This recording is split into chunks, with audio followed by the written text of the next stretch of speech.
A produção, o Tarcísio na reunião do PL, e foi uma reunião tensa. E o Tarcísio, evidentemente, saiu desgastado de todo esse episódio desde já. O que eu estou querendo explicar, e estou vindo aqui explicar com a maior humildade do mundo, é que eu acho arriscado para a direita abrir mão da reforma tributária. Porque, tudo bem, gente, se vocês acham que a reforma tributária não é importante, não vota, pô. É importante. Ô Cris, para a gente esgotar essa questão do lado político que precedeu, né, essa sessão que a gente acompanha agora ao vivo, é evidente que o ministro Tarcísio sai desgastado politicamente, porque ele é do Republicanos, ele foi a uma reunião da bancada do PL, onde o presidente Jair Bolsonaro, até podemos dizer assim, a liderança dele como líder da oposição no Brasil, sendo testada na própria bancada do PL, e o Tarcísio se posicionou muito rapidamente a favor, né? Aquela história de 95% para mim está contemplado, mas ele não explicou o que estava, o que não estava contemplado. Politicamente, a posição dele foi uma posição confusa. Eu, por exemplo, acho que essa reforma não poderia estar sendo votada agora. Deveria ser adiada, no mínimo adiada, não precisa ter pressa para um tema tão complexo. Até para que desse tempo para que os governadores, e aí me refiro a vários outros governadores que foram eleitos no espectro da direita, majoritários em grandes estados da federação. Aliás, os principais estados da federação do ponto de vista de PIB e de eleitorado, eles estão no campo da direita, com exceção da Bahia, que é o quarto maior colégio eleitoral. Então, veja, o afogadilho, mas também o desgaste que esses governadores estão sofrendo, sobretudo o Tarcísio, Cris. É tudo muito complicado, né? Várias coisas para comentar aí.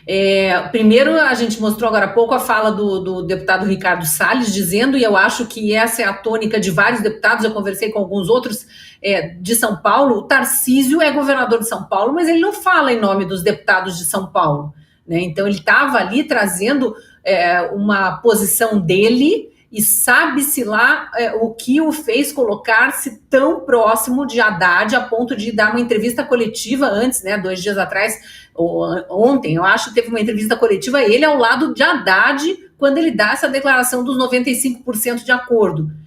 E aí, detalhe, né, quando tem 5% só para negociar, a gente imagina, então a reforma está prontinha, está ok, pelo menos para São Paulo, né, o governador do estado que mais arrecada no país, que mais produz e mais arrecada impostos no país, está ali dizendo que 95% da reforma está ok, só que de ontem para hoje já tem deputados dizendo, acho que foi o deputado Nicolas Ferreira hoje falando, a gente recebeu ontem à noite um novo texto da reforma com 142 páginas. Será que os tiririca da vida aí vão ler? Isso não foi o deputado que falou, tá? Sou eu que estou falando.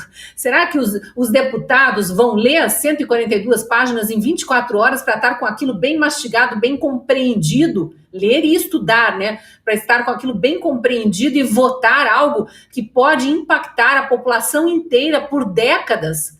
Como a Fabi falou aí, pessoas podem quebrar seus pequenos negócios, perder emprego, a cesta básica ficar mais cara, alguns estados que não produzem tanto, recebendo mais dinheiro do que aqueles que produzem muito, e que produzem muito porque tem uma população maior. Quer dizer, esse conselhão aí que está vindo, me fez lembrar também do Ministério da Verdade, lá do PL da Censura, eles sempre colocam um conselho, algo mais para aparelhar ainda. Quem vai fazer parte desse conselhão que vai juntar todas as arrecadações municipais e estaduais num cofre só e aí dizer para onde eu distribuo? Ontem o deputado Bibo Nunes, do PL, eu acho que se a gente tiver tempo a gente ainda mostra alguma coisinha dele aqui, foi para a tribuna dizer, o problema é que o país tem 5.570 municípios, mas só 100 e poucas prefeituras estão na mão do PT. Então, para eles não interessa deixar a arrecadação municipal na mão de prefeitos, interessa arrecadar tudo num bolo grande e aí fazer os 5.570 prefeitos irem pedir migalha em Brasília e dizer, para você sim, para você não. Quem garante o que vai ser feito por esse conselhão aí, como que vai ser distribuído o dinheiro arrecadado graças ao suor de cada um de nós, de cada brasileiro, através da sua produção diária de bens e serviços, e que resulta em arrecadação para os cofres públicos. Então é tudo muito complicado. Aí vem o Tarcísio com o mesmo discurso do Lira e com esses mesmos discursos de Jandira Fegali, de Boulos, que embora a gente não tenha ouvido agora, a gente sabe muito bem qual é. Vamos votar por uma reforma ou vamos continuar no retrocesso? Ora, bolas! Por que não disseram isso 30 anos atrás? Por que durante anos o PT ficou contra a reforma tributária? Por que Arthur Lira, na última legislatura, sob o governo Bolsonaro, não botou para andar a reforma tributária do Paulo Guedes, uma equipe super boa? O próprio Bernardo Api, que está agora aí sendo valorizado pela esquerda como se fosse o senhor da razão, já tinha dado muito pitaco na reforma tributária antes e contribuído. Por que não votaram antes? E por que agora? E por que nessa pressa toda? E por que na urgência? E por que com 24 horas apenas para os deputados lerem o texto atual? Um texto de 142 páginas, onde tem jabutis como ideologia de gênero. Pessoal no chat aqui já alertando que tiraram o artigo sobre ideologia de gênero e racismo, era um cashback que estavam criando ali. Enfim, uma coisa mais louca que a outra. A Fabi, que é a nossa advogada aqui no programa, e graças a Deus tributarista, né, Fabi, para trazer isso mais esmiuçado, sabe que não é assim que se discute tributação. E aí tem essa história do imposto sobre herança. Quando a gente fala de imposto sobre herança, vem o discurso da esquerda, parece que os grandes milionários, os bilionários que vão ser atingidos. Não vão. Os Lulas, Dilmas, e que tem dinheiro na Suíça até hoje inexplicável, os Joesley Batista, os campeões nacionais feitos às custas de muito dinheiro do BNDES, que escorreu só para esses bolsos, esses aí não vão ter problema com a herança deles. Quem vai ter problema com a herança deles é aquele cara que pagou o Minha Casa Minha Vida a duras penas e vai ter um apartamentinho para deixar para os seus filhos, ainda que com parede rachada.